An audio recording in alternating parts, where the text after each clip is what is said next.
Good morning, students.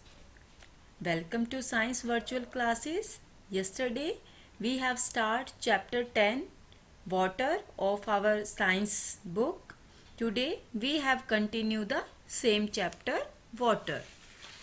Yesterday, we have discussed the uses of water and sources of water.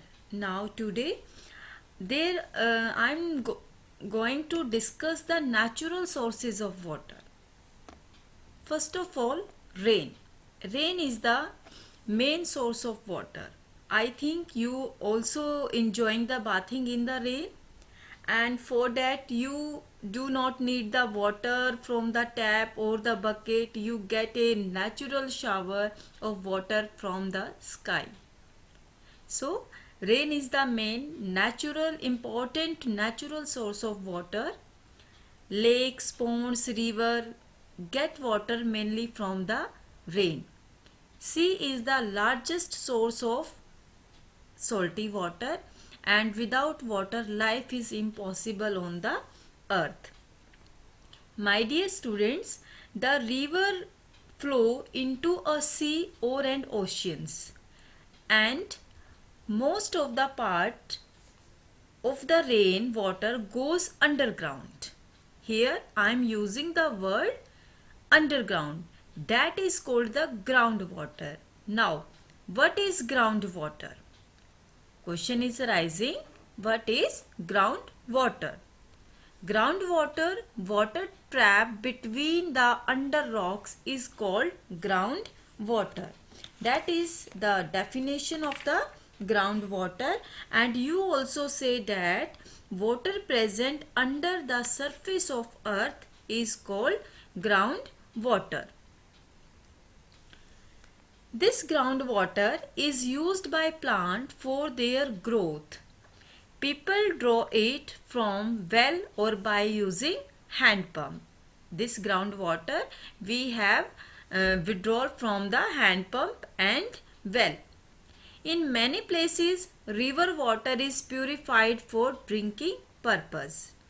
Now, purified water at home also used by us, and this water come at our home through the tap. Rain is the natural source of the irrigation of plant and crops. That is the irrigation. It is the artificial way. These are the sprinkling of water and is the irrigation.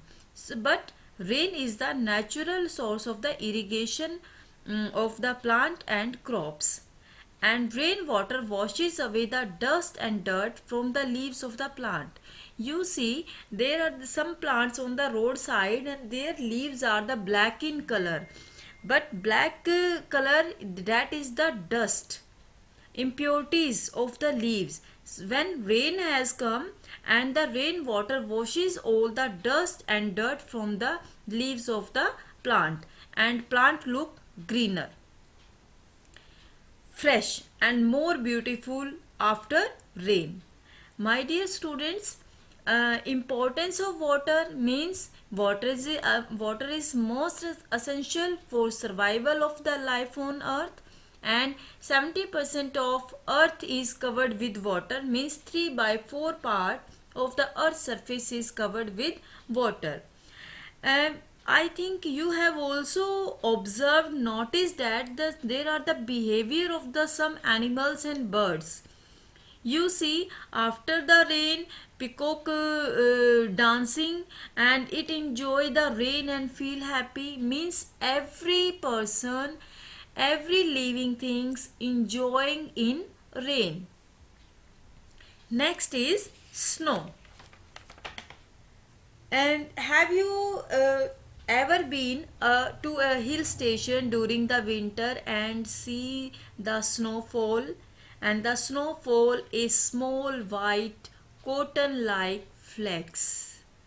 These flakes, tree, roof, houses and the hills that covered all areas covered with snow, and a white sheet stream to cover everything, and it is a very beautiful sight indeed.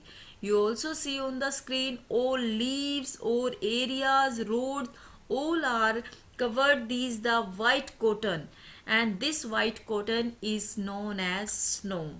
And snow is also a major natural source of water. In winter there is the normally having the snowfall on the mountains, but during the summer snow, a part of the snow melt and changes into the water. You see here, and snow change into the water, and this water flow down the mountains into the river and lakes. So rain and snow, these are the natural sources of water. Thank you so much and take care.